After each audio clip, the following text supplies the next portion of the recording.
want you want consistency from this team, Certainly. and that's something that as Bucks fans we have not seen consistency for a long time. And just getting to see the defense doing what they've been doing over the past couple of games, I'm excited for that too. But just kind of get away from that game, and we're talking about the New York Giants. Saquon Barkley is the story. I guess the second story that we're going to learn about is their quarterback. And I know a lot of people have kind of brushed him off, rookie quarterback. It's the Tampa Bay Buccaneers is so polarizing because half of your camp is looking at how rookie quarterbacks have done against the Tampa Bay Buccaneers defense, and the other half is looking at it like, okay, this is a rookie quarterback, we should be able to handle this. And for me, I'm just like the defense has to go out and execute. They have to cut out penalties, and they have to not hurt themselves. And again, I've said this on every show, and I'll say this throughout the season. Don't have it's okay to have penalties. I understand penalties are part of the NFL, but it's when they occur. Those back-breaking penalties, those penalties that take points off the board or take turnovers off the board and give your offense, the opposing offense, life. So something that the Bucs, I hope they can, continue to work on that and continue to improve on it. But that's going to be one of the things that I'm actually looking at is the defense to come out and do what they need to do. And hopefully Jameis Winston is starting to get comfortable enough to put trust in the defense and not need to do as much as what we've seen over the past years. Yeah, the defense, man. I mean, you're absolutely right. Saquon Barkley is the number one guy. Obviously, Daniel Jones is the name everybody's talking about right now, but do not forget Saquon Barkley is the guy. If they want to win this game on Sunday, he cannot have a Saquon Barkley performance against the Bucs. All that will do is make life easier for Daniel Jones. And you're also right about the penalties. I mean, you're right. Penalties are going to happen in football, especially here lately. I mean, what is it? It's like holding penalties are up 64% from the first 3 games of last year or first 2 games of last year, something like that. Yeah, they're going to happen. But I think Tampa Bay has 35 penalties through 2 games. I think they average around 17 and a half, or maybe it's 15, somewhere in there. But either way, they have more than 30 penalties through 2 games. And, man, that can't fly. I mean, that's unacceptable. Exactly. And again, I get it. Penalties are going to happen. It's just when they occur. Right, the Bucs can have 60 penalties if they're not taking points off the board. Exactly. And that's kind of how I look at it. Or an interception called back because of a penalty or something, or a big special teams run that gets called back as well. It just, you can't have that. That needs to get cleaned up. And again, it's one of those things that they are working on, and you can kind of see that through the second game. Right. And I mean, you look at DeMar Dotson week 1, back-to-back touchdowns called back from holding penalties. Bobo Wilson had the huge punt return against the Panthers that was called back from a penalty that could have had the Bucs in field position, made it a less stressful game. So, yeah, you're absolutely right. And plus, in this game, let's say it's 3rd and 10 or something, and the Bucs pick off Daniel Jones, but there's a defensive holding call that gives the ball back to the Giants. The last thing you need is this rookie building confidence and getting more opportunities to get better as the game goes on. So that's got to stop this weekend. Yeah. And as for the offense, I do expect big things from the offense. I think that they're going to continue to progress. Yes. The first 2 games have been overreactions to me. I've been trying to stay as even keel as possible because there's a lot of football to be played. And when I look at this team, I see a team that has potential. They have talent. The talent's always been there. I've always questioned the coaching in the back of my mind. Why aren't they doing this? Or, there's a lot of things that you can kind of point to, but it all has to come together, and they all have to kind of make this happen. So I kind of wanted to go around the NFL. I know we talk about the Bucs, and there have been so many podcasts that have talked ad nauseum about, what to expect from the Tampa Bay Buccaneers and the Giants.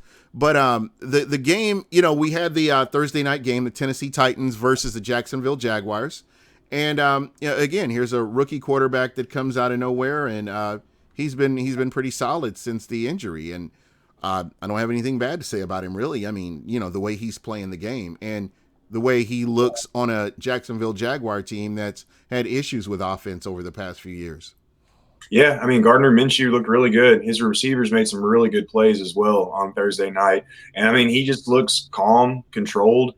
He might not kill you. He might not, make some type of Aaron Rodgers type play. But if you allow him, like, for instance, Dory Jackson fumbled the opening punt return after Jaguars' first possession, fumbled it. Jaguars recovered. And on the first play of the next drive, Minshew threw a touchdown.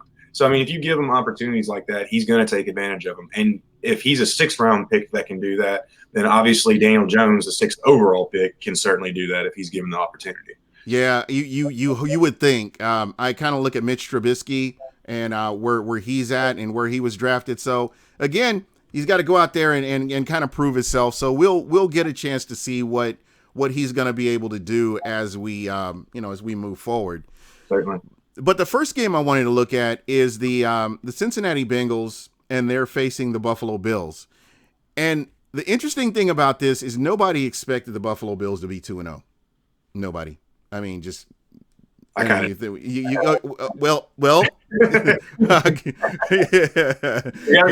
you want to go ahead and toot your horn, there you go.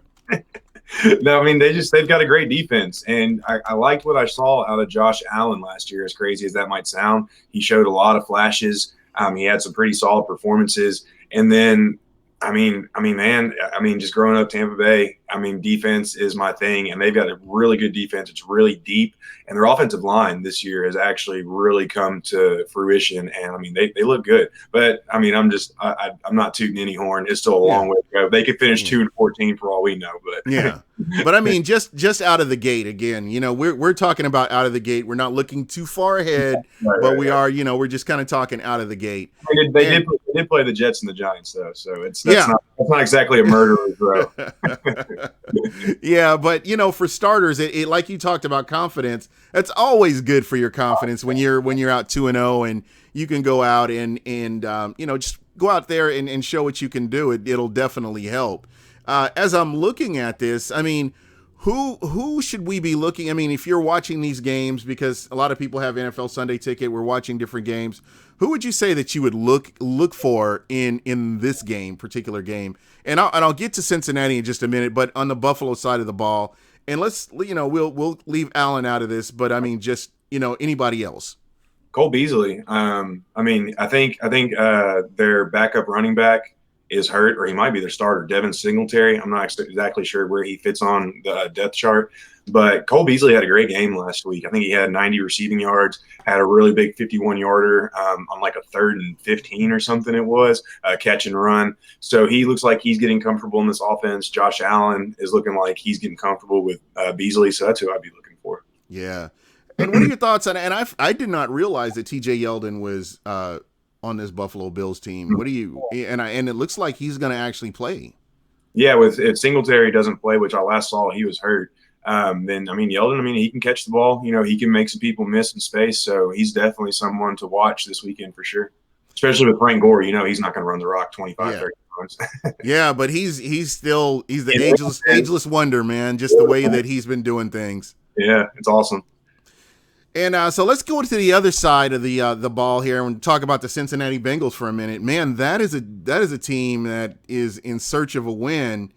And geez Louise, I don't really know what to say. I didn't expect them to be like this, to be honest. Well, and they looked pretty good week 1 against Seattle. It took Seattle, I think, a last-minute drive to come back and win, or at least a fourth-quarter drive to come back and win. But yeah, Cincinnati, they're banged up front. Joe Mixon's kind of banged up. Obviously, the A.J. Green situation, and Andy Dalton's Andy Dalton. Last I've read, their defensive front's pretty good. But yeah, man, they're not looking great. But if you got to watch anybody on for the Bengals, I would roll with probably Tyler Boyd. He's like their own offensive weapon right now. Yeah, we'll see what they do. Again, they're still early in the season. Right. First 2 games are overreactions. That this is where you really start to see teams settle down. You start to see teams that you really get to see who a team really is as they get past these first 2-3 games. And you really start to get an identity of which, what these teams are all capable of. And I want to kind of go over to this. The next game I was looking at here is the Miami Dolphins and the Dallas Cowboys. Nice. And geez Louise, I mean, poor Miami. Miami is just like, when you talked about murder's row, Miami's getting the business. And you know, I look at the Bucs schedule and you know, and everybody was complaining about the Bucs schedule, but geez, Miami's getting they're getting handed some of these games, and it's just like, my goodness, what did they do to upset somebody? Yeah, all three of their first opponents haven't lost a game yet. I mean, it's crazy, man. And yeah, you're right. It doesn't make the Bucs schedule look so bad at this point. Yeah, let's just put it this way. I'm glad I have the Cowboys defense in fantasy football. I had the Patriots defense in one league last week. I've got the Cowboys defense this week, and you better believe they're starting. Yeah. You know, we're talking about Dallas. I know that they released one of their first rounders, Taco Charlton. That Miami actually picked up. So This is, you know, there's your little storyline right here. If you want to call it that. With Taco Charlton, was it a matter of him not fitting in the scheme, or was he just physically? Is he just not? I mean, what kind of led to that? I mean, I really didn't see a lot of productivity out of him as I've kind of watched him since he's been in the league. But then again, I don't know, you know, how they would actually utilize him to where he would be the best. Yeah, I don't know. I don't really follow the Cowboys that much, but from what you're right, just looking at a stat line, knowing he's a first round pick and just seeing what he's done over the years, it's not impressive. So that would be my guess, just letting him go. Plus, I mean, they've still got some contracts coming up, especially if they want to re-sign Prescott. So they might just be trying to cut bait right now while they can. But that's obviously all speculation on my part. Yeah, absolutely. But it would make sense. Yeah. And you know, just kind of going over to the Miami Dolphins, and man, I don't even know where to start. I mean, you bench Fitzmagic and you put in Josh Rosen. Yeah. And you know, again, are they trying to win games, or are they genuinely trying to tank? I mean, it's I don't know. It's crazy. I don't think Josh Rosen, I feel bad for him. He's not gotten a fair shot to really be a quarterback in the NFL. And, you know, I wonder what that does to a quarterback psyche. I mean, you go from being the first round pick for the Cardinals, and then you get traded to Miami because the Cardinals have it's like you just dumped your girl and you picked up one of her friends because she's a lot sexier.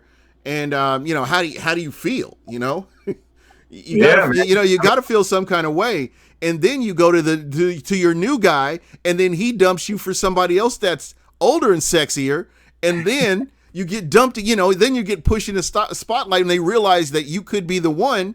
And how does that affect your mind? I don't know. He's got to hate the NFL right now, though. I mean, God, he goes from that mess in Arizona to this in Miami. Jeez. Even worse mess. I don't know how you can get off to a worse start in your first 2 years in the league.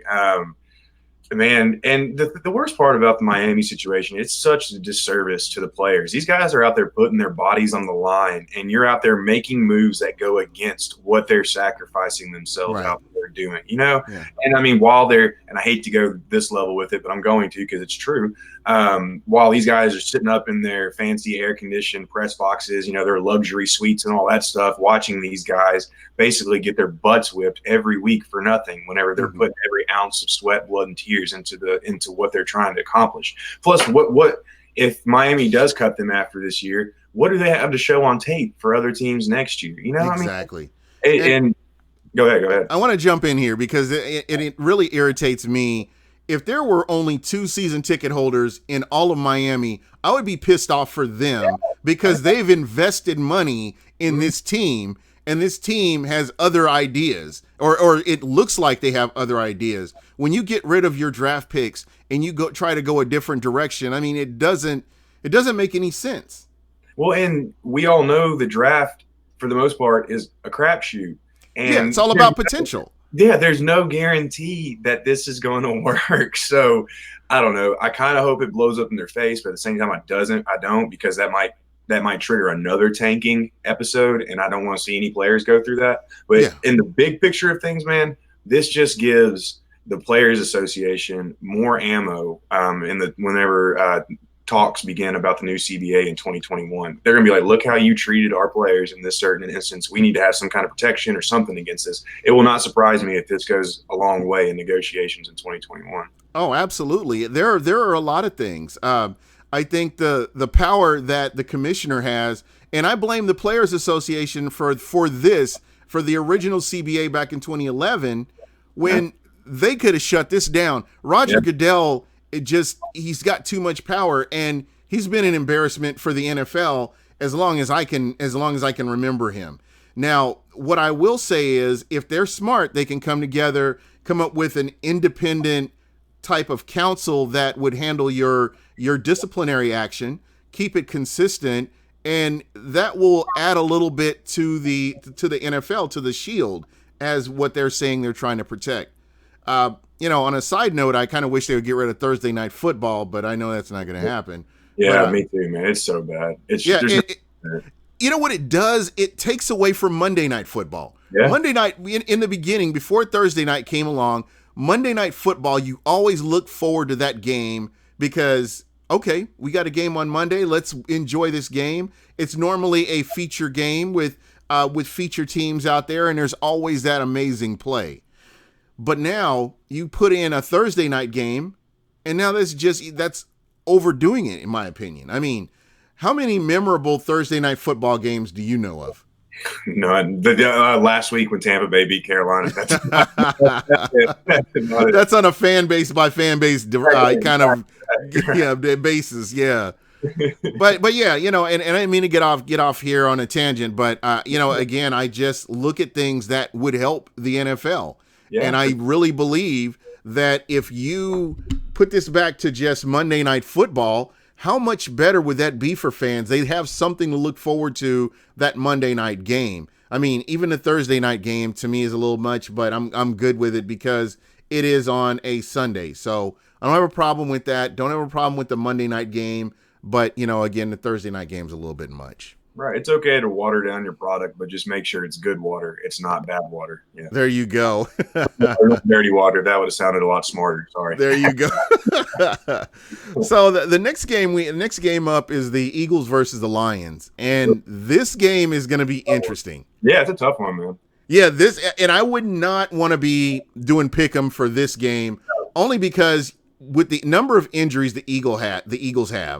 Right. And then you look at how the Lions played. Yep. And, the Lions have a lot of fight in them. So, Matt Patricia, he hasn't given up on his team, and I'm sure he has some things in his bag that he may be looking to do. But this is not going to be a runaway game for the Philadelphia Eagles by any means. No, it's not. When I was looking at, I like to gamble a little bit on the weekends. So when I was looking at what games I wanted to pick this week, I will not touch this game anywhere. No point totals, no money, nothing with a 40-foot pole. And with Carson Wentz, man, he's been up and down. I mean, you look the first half against the Redskins 2 weeks ago. You look at the Atlanta game last week. Granted, he did make some incredible throws in that Atlanta game, but he was still off for most of the night. And then now you add their injuries. Yeah, man. And then the Lions won a tough game against the Chargers last week. I think it was 13-10. So. Yeah. I mean, this is a tough game. If I'm going anybody, I'll go with the home team. That's who I'm rolling with. So just because of home field advantage.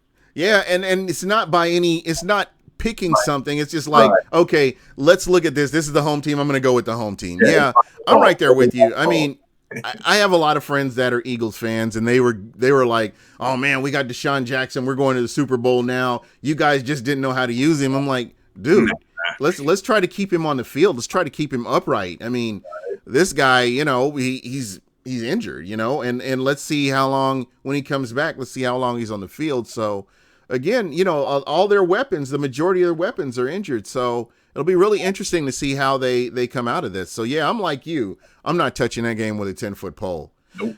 Now, the next game, the Jets versus the Patriots, that's going to be a really interesting game, too. Again, you talk about parity. The football gods, I mean, this is why the NFL is, to me, one of my favorite sports, is because you just don't know from week to week what's going to happen.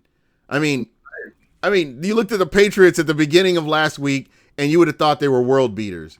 And now with all the moves that have been made, with all the TMZ drama that has been going on, you're looking at a totally different situation now. So As you're looking at this team, what are your thoughts on the New York Jets? That's kind of where I want to start at. Yeah, the Jets are just, man, you feel bad for them because they finally get their quarterback or their presumptive quarterback. They get their running back in Bell. They've got a good receiver in Robbie Anderson. They have a pretty good tight end in Chris Herndon if he can not get suspended for PED use. And then they've got a good defense. So, Yeah. I mean, you feel like, but it is the Jets. Hopefully they can get it together. Adam Gase is a weird dude, man. Yeah, strange guy. Yeah, I kind of like oddballs though. I kind of like them to do Yeah. well.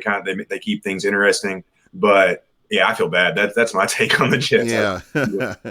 Yeah, they had, like you said, they had the stars aligned, and then everything goes monotone, and just all these other stuff, the other things just happen. So I feel bad for the Jets. I'm with you. And they've come close, and they've gotten out here, and then this happens. You lose your leader, and I don't know. It's just, to me, a steep drop off.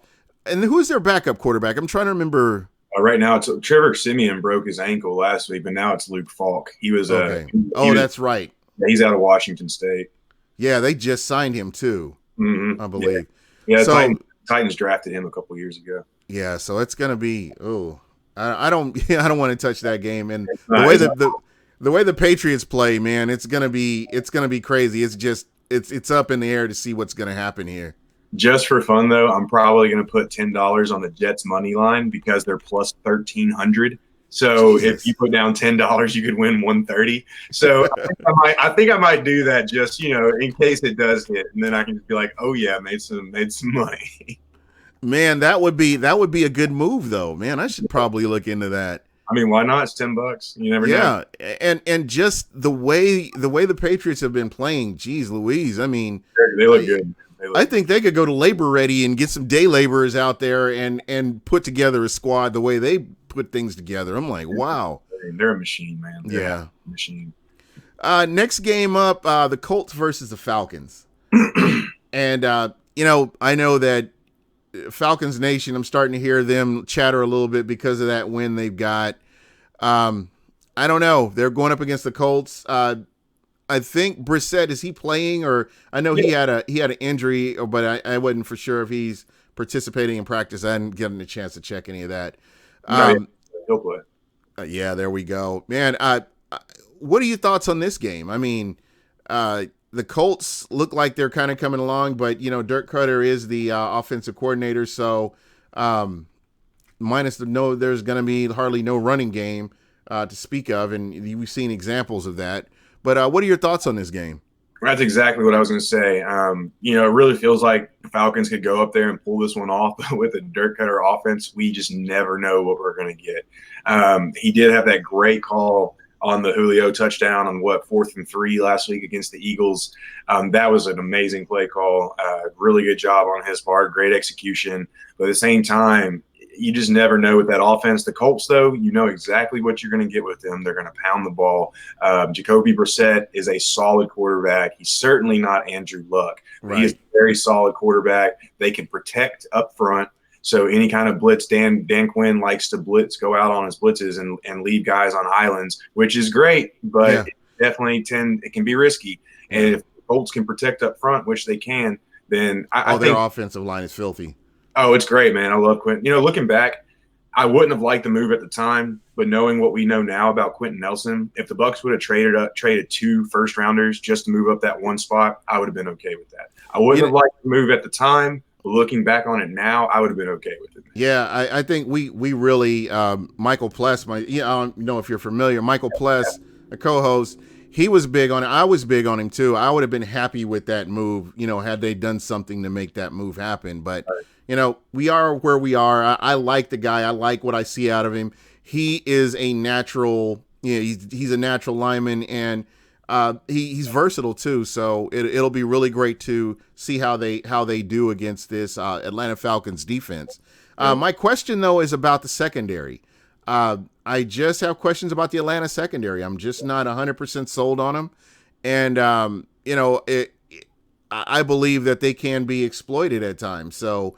I think I would give the edge to the Colts personally, not because of my bias against the Atlanta Falcons, but just being objective here, I would look at the Colts as a team that, they have a lot to prove, and I think they'll go out and do that. Yeah, man, for sure. I mean, I would pick the Colts as well on this one. And Keanu Neal, last I saw, he had a groin issue. I don't know if he's practiced since then or not, but that's a huge blow if he doesn't go on Sunday. Yeah, because that's a steep drop off from him to whoever his backup is. I mean, I don't know who his backup is. Yeah, so it's definitely a drop off though. Yeah. Next game up, the Raiders and John Gruden versus the Minnesota Vikings. This is going to be a tough game too. Kirk Cousins, not my cousin. That guy, you talk about bipolar, man. That guy, one minute he's throwing a frozen rope and somebody's catching a ball, and the next minute this guy looks like Larry and Curly, man. I don't know what to say about him. In this NFL, people get overpaid. I'm not trying to count anybody's money, but I don't know that I would have paid him what the Vikings paid him to do what he does. One of the weirdest part was, I mean, I know Case Keenum's never been looked at as the answer, but he just took y'all to a 14-2 record and an NFC championship the year before. Right. I mean, it's not like you weren't getting production out of the quarterback spot. That's also the quarterback market, though, too, and free agency as well. You're always in an overpay. Yeah. You're absolutely right, man. That interception he threw against Green Bay last week that basically sealed the deal was just terrible. I mean, I don't even know what he was thinking on that play. Yeah, and I'm like, dude, you've been in the league this long. Can't you read? Can't you read defense? You should be able to read something on this defense. Throw the ball out of the end zone and lift other down on that play. I mean, and plus, I think they were only down 6 at the time, or maybe they were down. I can't remember the exact score. But they could have kicked a field goal and then been down 3 if I'm remembering the score correctly. Yeah, you don't want to be chasing points. My thing is if the points are presented to you, go ahead and take the points. Don't go chasing after them later on. Right. I'm right there with you, man. But if I had to take somebody in this game, it's a tough one. You think the Raiders don't have a very good secondary, so this could be a good Kirk Cousins game. That's who I would roll with, actually, is the Vikings. Dalvin Cook's unreal, man. Oh, my God, man. Let's not even bring him up. He's great, dude. Love him. But I would go Vikings in this one. Their defense should take the Raiders. Because, again, there's a team, the Raiders, that look good, and then they went up against the Chiefs, and they got a head start. I think the Chiefs gave them a head start, personally. You know how you're the big brother and you got a little brother and you're like, okay, I'll let you run like 5-10 yards ahead and then I'll take off. And that's pretty much what they did to the Raiders. The Raiders, I don't get it. You have players. You have a player like Amari Cooper. You have a player like a Mack. And a Mack is a once in a generation player. You're not going to get a guy in the draft like him every year. No. And I think the biggest problem that I have is, they let him go for next to nothing. And he's producing, where he's at now. Amari Cooper producing where he's at now. I don't get it. And then you want to base everything on potential. So again, there's that word. I hate the word potential because of how much it's been thrown around as a Bucs fan over the past decade. The word potential has just been there, and I just hate that word. So for me, whatever. Well, and the weirdest part about it is you trade away Mack, but then you spend the top 5 pick on a pass rusher. Yeah. Wait, what? Like, what message are you trying to send here? All right. So for me, I'm with you. I would take the Vikings on this game here. Next game up, Ravens and the Chiefs. That is going to be a shootout. Yeah. Now, I want to talk about rumors here. You know me, I'm not a TMZ kind of guy, but I keep hearing about Jalen Ramsey possibly coming to Kansas City. That's what I saw something not too long ago about the Ravens possibly as well. Oh my goodness! Wherever he goes, I mean, he makes your defense that much better. Whoever wins this matchup, he might be where he decides he wants to go. You never know. I mean, we saw examples of what he can do on Thursday, and he is just impressive. And me, again, I'm kind of jaded by that word potential. And when he was up to be drafted, I was looking at this guy, and I'm like, okay, I kind of see what the talk is about. I've seen some of his film, but how does that translate to the NFL? And he's more than tripled answered that question. And he's just an amazing player. And again, if he goes to either one of those teams, he automatically elevates your defense just with his first foot on the field. Certainly, yeah, you can't deny his talent. He's an excellent player, and in this game, man, I really don't know who you pick. I'm just going to try to look cool, and I'm going to pick the Ravens. I just think maybe their defense can get just enough couple of stops on the Chiefs, because there are times where you can confuse Mahomes. I mean, this is a terrible example, but week 1 of last year when he played the Jets, that's kind of how far back you have to go. But either way, there is an existence of a bad game from Patrick Mahomes. So, but either way, I love what Lamar Jackson's doing right now. I'll be the first to say I did not think he would have that great of a year this year. It's only 2 games, but so far, the foot in my mouth does not taste so good right now. And I'm rooting for him all the way, though. But yeah, it's gonna be a great. I'm glad it comes on at 12, so I can watch it and then watch the Bucs. It's interesting you say that. I think that he's probably one of the best passing running backs in the NFL, and that right there is going to be my catchphrase through the rest of the year because. I mean, just where they pegged him to go. I mean, when you look at him physically, he passes the eye test. I mean, just what he's and you look at his film, this guy can throw in the pocket. And he's showing it now, but he doesn't showcase his legs very much. He doesn't really have to. And that's something that I'm like, this guy, his ceiling, I'm really interested to see what his ceiling is. Same here, man. I hope it keeps going up. That's all. Because having a player like that, a player that dynamic, it makes me think of Randall Cunningham. Obviously, Cunningham wasn't this good of a passer, but I mean, just having that type of player, they only come around so often. Your Cunninghams, your Mike Vicks, all that, and the NFL needs that type of player every now. I wish it was more regular, but every now and then when they do come around, the NFL needs that player to come around. Absolutely. Sure. And you've got both of these guys. You got Mahomes and Lamar Jackson on the same field. Yeah. So know that if you have NFL Sunday Ticket, that game will be blacked out because it will be on your local channel. I promise you. Yes, sir. Just because of what that game means. Yep. So you're taking the Ravens. I'm gonna take the sexy pick and take the Chiefs myself. I mean, that's gonna be a great game. Hopefully, it is an offensive shootout. I would love to see another game where they get close to 100. I'd love to see them get over 100 points in just for both teams. I think that would be awesome to see. Just good plays all around, man. That's all we can hope for. Yeah. All right. Next game up, the Broncos versus the Green Bay Packers, and the way Joe Cool is playing, goodness gracious, man! I just don't see the Broncos. I don't see the Broncos really having a chance in this game, to be honest. Yeah, it's tough just because being from Nashville and watching a lot of the Titans, Matt LaFleur, he's good for a bad game every now and then, a bad play call game. And Vic Fangio, he's a hell of a defensive coach, but LaFleur does have Aaron Rodgers. And oh my goodness, that's all you need to say. Exactly, and like you said, Joe Cool's on the other side, so. I'm going to go Packers in this one too. It's pretty easy. When you think about it in the long run, it's pretty easy to pick. Yeah, absolutely.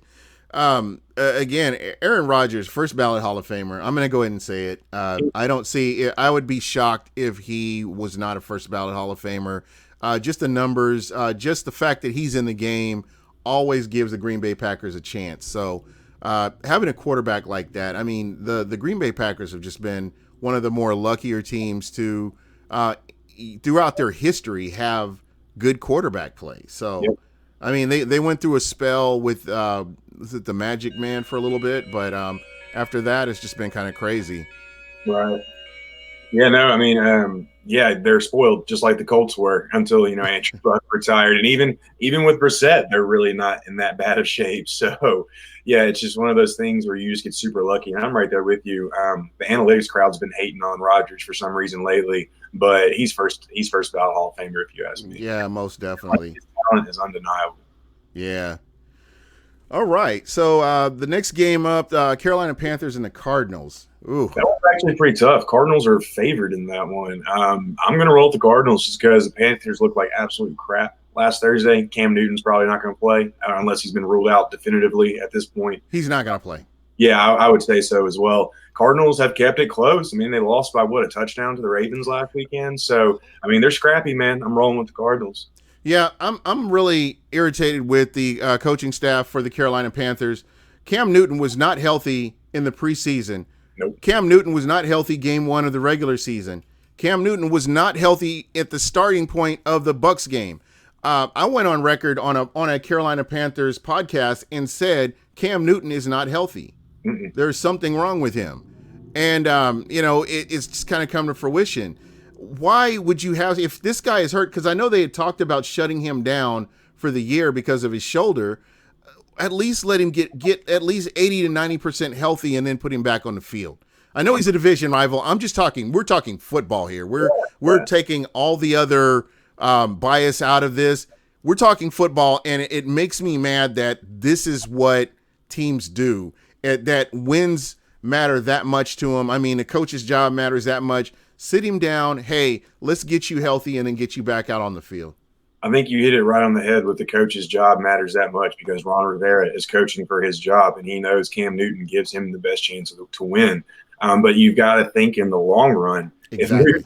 If Newton only gives you 3 or 4 games before he gets hurt again, what good is that going to do? So exactly. You take your guy, whoever else is on your roster, whether it be Kyle Allen, Will Grier, whoever, you trade for a quarterback if you have to, and you start getting them ready and prepared for the season. And if Newton just happens to be in good standing, now, the players too, at the same time, they never really let the guys or the coach and stuff really know how hurt they are unless they have to. I'm not putting anything on the players. It's the coaching staff at the end of the day. Right. So it can get a little complicated, but still, yeah, you do what's best for the player, man. I mean, Cam Newton's your franchise. He's been franchise. You do what's best for him, and then hopefully you have ownership that sees, hey, I didn't have my quarterback out there, my franchise guy, and they allow you they give you another year. But like you said, this is my thing, and I'm just a schmuck with a podcast. When I look at this, I look on film, and I was like, okay, something's wrong with Cam Newton. He's not normal. Okay, if this is me and I'm the head coach, I'm going to say, okay, I'm going to shut you down until we can get you 100% healthy. Yeah. Then we can win games on the back end of the season. I can go to ownership and say, hey, look what we did. We came on strong, and we're ready. And, we're ready to go into next season and make a push for the playoffs, or possibly even make a push depending on what the standing is, in the division or in the NFL itself.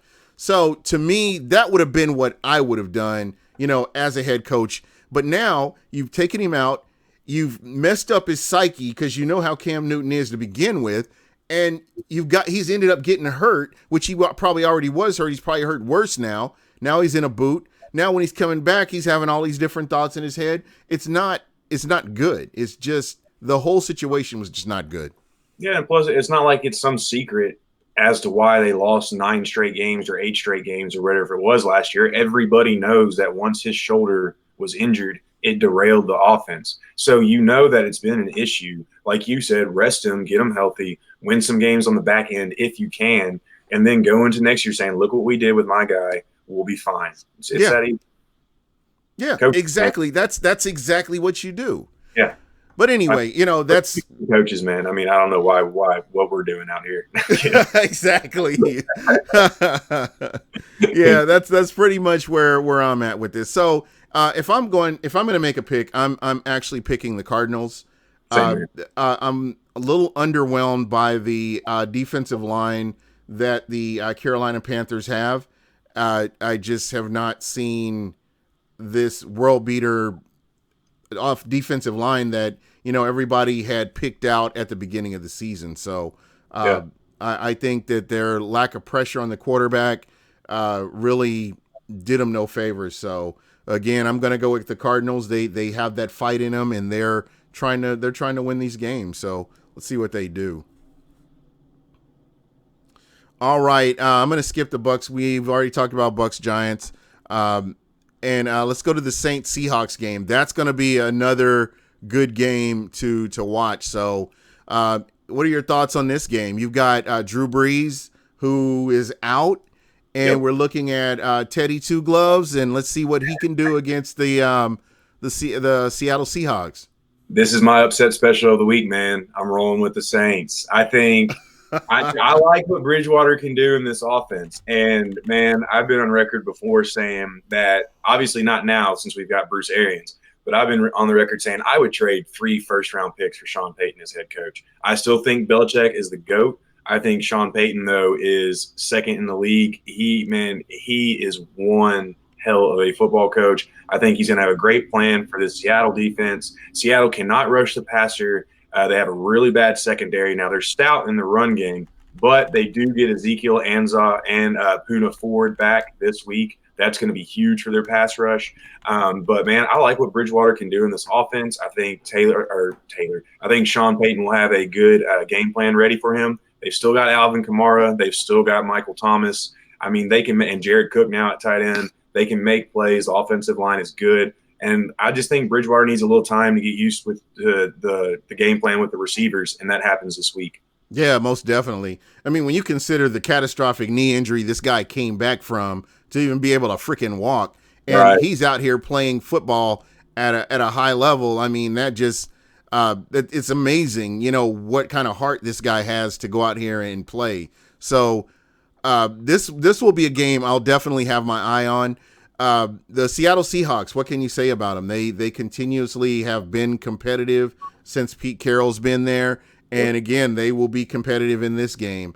The one thing that I always kind of scratch my head about with the Seattle Seahawks is they've never gone out and gotten talent, well, not talent, but really good wide receivers. Yeah, I mean, they've they've never got had a proven wideout, and yet Russell Wilson still finds a way to ball out every year.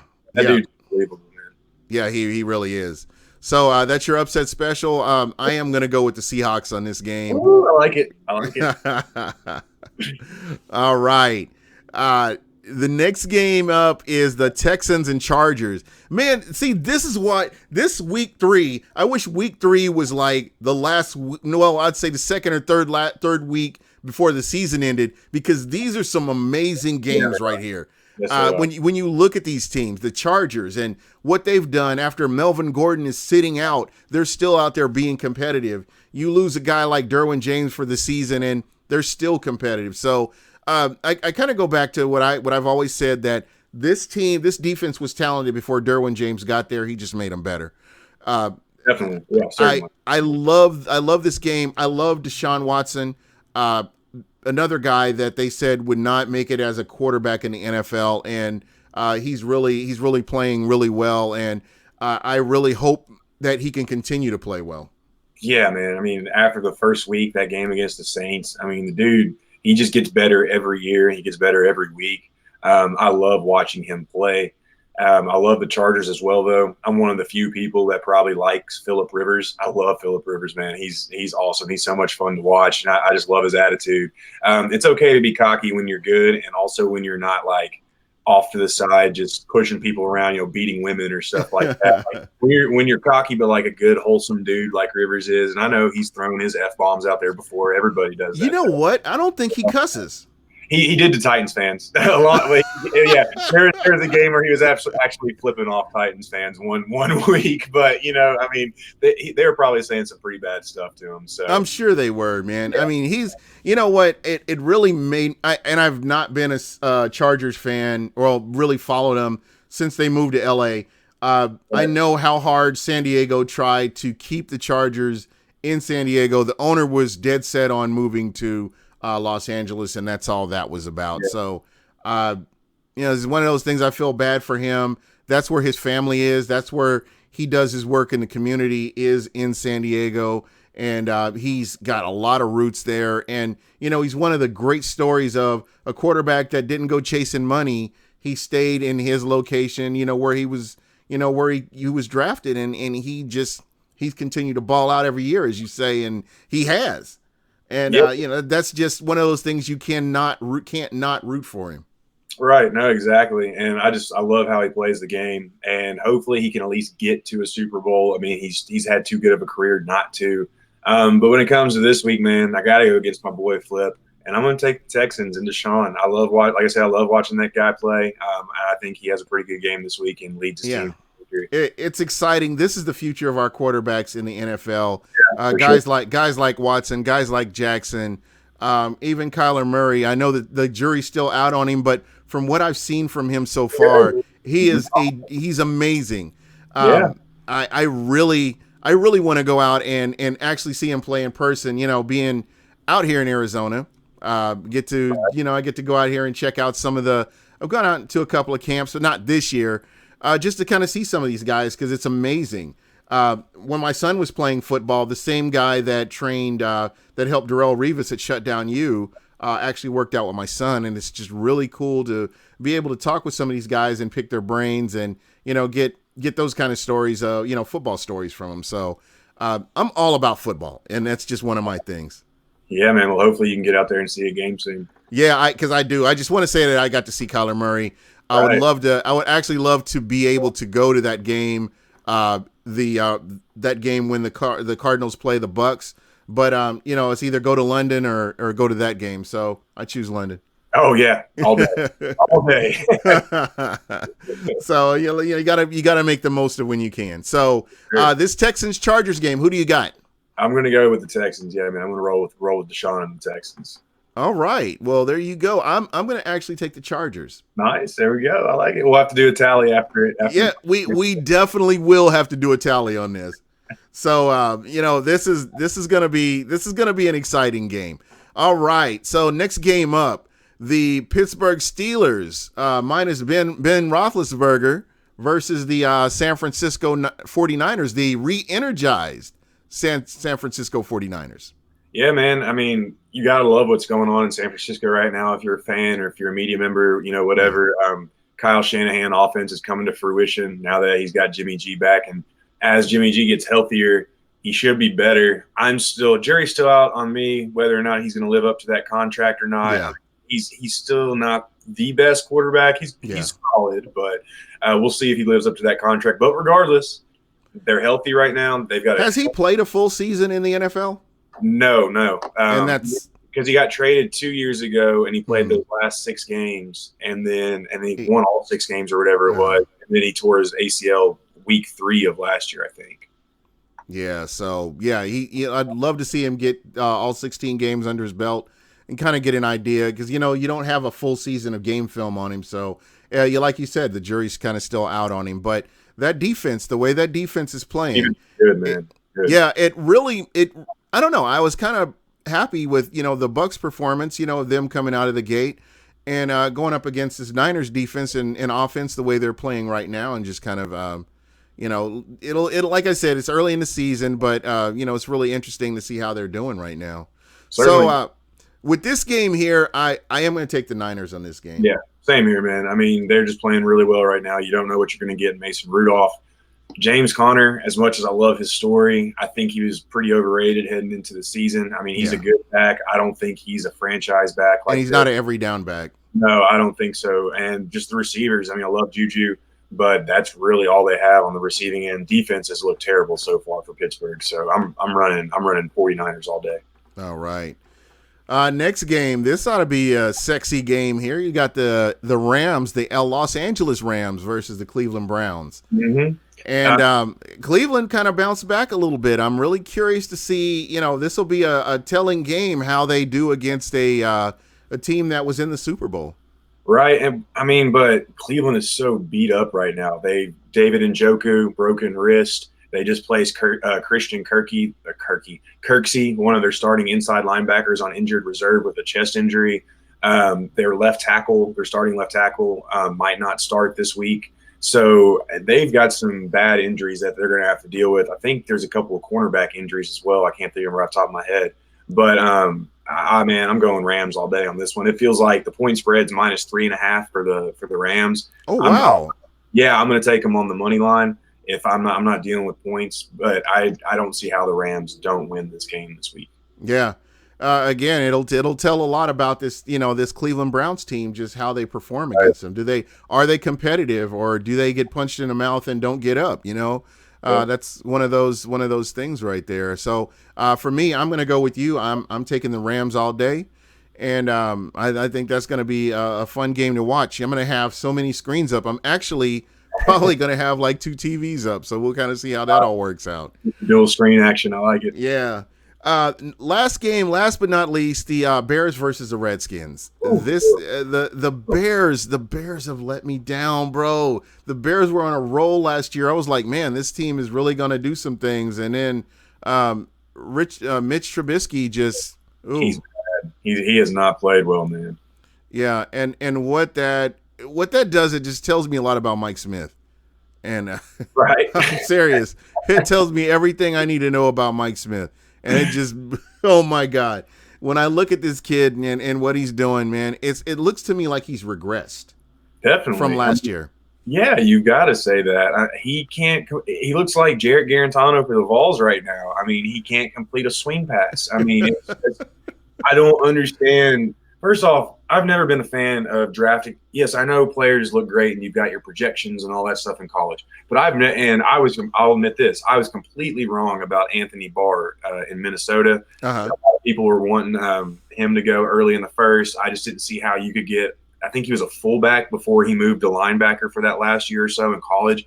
I just did not like the idea of a guy who played fullback most of his career, having a being a first round draft pick and being your primary edge rusher. But that turned out great. However, I've just always been real skeptical about these guys like your Ryan Tannehills, who played wide receiver for a few years at A&M before he became quarterback. These converts, I've always been skeptical about them. Trubisky only had 1 year playing quarterback at North Carolina. Yeah, it's showing, man. And you're right. He's certainly regressed. Yeah, and again, I thought he would, this is that pivotal season where you either take that big leap or you take that big step backwards. And it just looks like, just some of his reads have been off. The timing's been off. And again, just some of his decision making, I kind of question it as we're watching these games. And that was something that was unexpected for me based on what we saw from him last year. Yeah, it's odd too because you've got Matt Nagy, who comes from Andy Reid in Kansas City, who operates very quarterback-friendly systems. So you think that he would have something designed for Trubisky to be able to take advantage of, but who knows? We're not in the offices, we're not in the meetings, but yeah. Either way, from what we can see from our own eyes on the field, it ain't good. Yeah, I'm taking the Redskins in this one. I think I will too, man.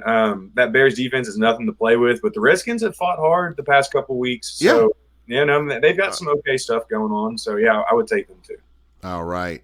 Well, dude, thank you so much for doing this. This was a lot of fun, man. Just kind of getting on here, doing something a little bit different.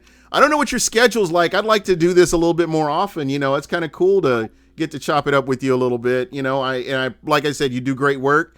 Tell everybody how they can get a hold of you. So you can find me on Twitter at Evan_Winter. That's EVAN_WINTER. You can find me at BucsNation.com. I'm all over there. Just look for my name on there. And then, like I said, I host the North and South podcast. I'm getting it out on a weekly basis now. I'm going to start trying to do a quick little 15-minute instant reaction podcast after every game. It's really hard for me to get fired up about games when I haven't watched film. But regardless, I'm still going to do that. And then I'll have a probably 30, 45-minute preview episode every week as well.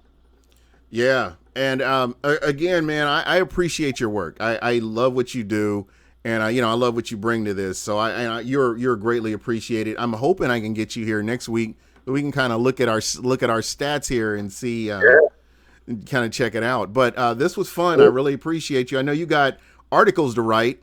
Again, you know how to get a hold of me. Reach me at BucWhatYaHeard. Definitely, if you're following me, I'll follow you back. I need to get caught up on that. I've got like 5 or 6 people that just follow me here real recently, so I got to keep my word here. I am good to my word, and I'll get that done. But everybody, football is here. We didn't get a chance to talk too much about college. I want to try to sprinkle a little college in here next week, so look for that. If I can get you on, it'll be a lot of fun to kind of just take 30 minutes, 45 minutes to, just talk football. Yeah, for sure, man. They don't know. The only thing that'll hold me back on Saturday is just I got to write for the Vols too. So understood. The only thing that holds me, they don't know that kickoff yet, but once that kickoff is released, I'll let you know and we'll figure it out. Yep, we will find a time to get this done, man, because this is a lot of fun. I really enjoyed it. Definitely, dude. Definitely, we need to, for sure. All right, guys. Hey, thanks a lot for checking us out, and everybody have a good day.